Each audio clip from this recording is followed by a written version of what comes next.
हम इजराइल के नेताओं से कहना चाहते हैं कि वो हमें इजराइल में बसने की सुविधा दें। उन्होंने अपने बाप 10 बार बदले हुए हैं, ये उनको शौक रहता है, उनको लगता है नहीं नहीं ये मेरा बाप नहीं जच रहा है, बदल दो, नया बाप ले आएंगे। अम्मी मैं जा रहा हूँ, मम्मी मैं जा रहा हूँ, ले आता हूँ।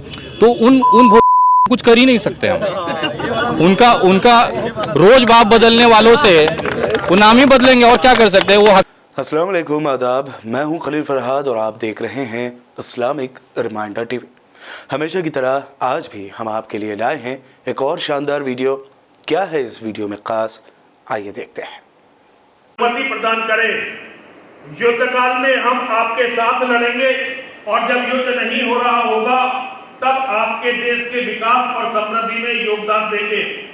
हम बस ये चाहते हैं कि सारी दुनिया से इस्लामिक जिहाद नाम के मानवता के सबसे बड़े और भयानक खतरे को जड़ से मिटा दिया जाए। इसके लिए यदि हमें अपना सब कुछ भी बलिदान करना पड़ा तो ये हमारे लिए सौभाग्य की बात होगी। ये याद रखिए, यदि इस्लाम के जिहाद को संपूर्ण पृथ्वी से नहीं मिटाया गया तो इस्लाम का जिहाद संपूर्ण पृथ्वी से मानवता को मिटा देगा। आशा करता हूं कि आप मेरे प्रस्ताव पर गंभीरता से विचार करेंगे। हम हर परिस्थितियों में आपके और इजराइल के साथ हैं। आपके उत्तर की प्रतीक्षा में यहूदियों का सनातनी मित्र यती नरसिंहानंद गिरी। देखिए, ये पत्र कल 17 अक्टूबर को हम लोग इजराइल की एम्बेसी में लेकर जाएंगे और वहां ये पत्र देंगे। अगर इजराइल के प्रधानमंत्री और इजराइल की राजनीति हमारे इस प्रस्ताव को स्वीकार करती है तो उनका बहुत बहुत धन्यवाद।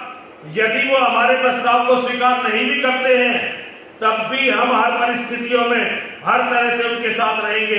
हर हर महादेव, हर हर महादेव, हर हर महादेव। आज हम इजराइल से एक अनुरोध करना चाहते हैं, इजराइल के धार्मिक नेताओं से भी और इजराइल के नेताओं से भी। हम इजराइल के नेताओं से कहना चाहते हैं कि वो हमें इजराइल में बसने की सुविधा दें। हमारी धार्मिक आस्थाओं और धार्मिक मान्यताओं के साथ हमें इजराइल में बसने की सुविधा दें, क्योंकि जिस बीमारी से वो लड़ रहे हैं, मानवता के जिस कैंसर से वो लड़ रहे हैं, हम पिछले 1400 सालों से उस कैंसर के पीड़ित हैं। हमारा और यहूदियों का शत्रु एक ही है। मैं इजराइल के प्रधानमंत्री जी से और इजराइल के सभी लोगों से अनुरोध करना चाहता हूं, हम हिंदू हैं, हम धार्मिक आस्थाओं पर कभी भी किसी का न कत्ल करते हैं न विरोध करते हैं। हम सबकी धार्मिक आस्थाओं को स्वीकार करते हैं। हमारे साथ भी वही कर रहे हैं पिछले 1400 सालों से जो वो आपके साथ कर रहे हैं। भारत अभी सनातन धर्म के मानने वाले अभी इन राक्षसों से लड़ने की मने स्थिति में नहीं है। भविष्य में वे अवश्य ही लड़ने की मने स्थिति में आएंगे, लेकिन तब तक के लिए हम आपका सहयोग करना चाहते हैं, आपका साथ देना चाहते हैं।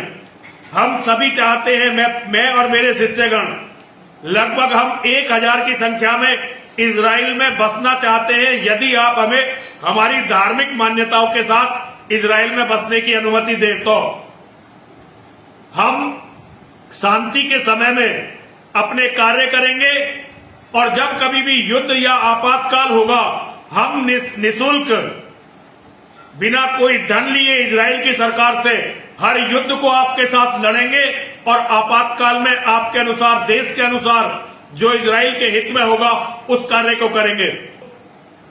इस धरती से मिटा दिए जाएं, इसलिए हम आपका साथ देना चाहते हैं और हमारा ये साथ केवल एक शर्त हमारी रहेगी कि इजराइल हमें हमारी धार्मिक मान्यताओं और धार्मिक आस्थाओं के साथ रहने दे।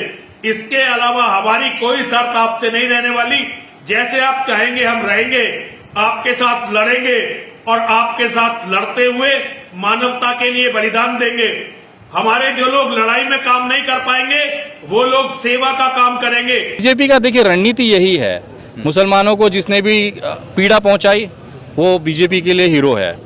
मैं गारंटी के साथ बोल रहा हूँ, जितने आज ये जो भड़काऊ बयान देने वाले जितने भी भारतीय जनता पार्टी के एजेंट हैं ना, जो भगवा पहन के बड़ी बड़ी बातें कहते हैं, मुंह मांगा प्राइस दूंगा अपनी बिटिया की शादी में, नहीं नचाया ना उनकी मुन्नी बदनाम हुई तो भूलिएगा मेरे को। पत्रों में देखकर आप समझ चुके होंगे कि आज किसी ऐसे ही लोगों की रिलाई का दिन है। आज विषय है एक ऐसे फर्जी बाबा की रिलाई का जिसका इंतजार पूरा भारत कर रहा था। बहुत दिनों से मैं सोच रहा था कि इस बाबा को कैसे पेला जाए, क्योंकि बाबा इतना बेशरम है कि इसके ऊपर अगर आप हक भी देंगे तो भी ये मुस्कुराता हुआ कहेगा कि बहुत बढ़िया, बहुत आनंद आ गया। ये उन लोगों में से है जो अपनी बेइज्जती को बेइज्जती नहीं समझते बल्कि उसको एक मौका समझते हैं।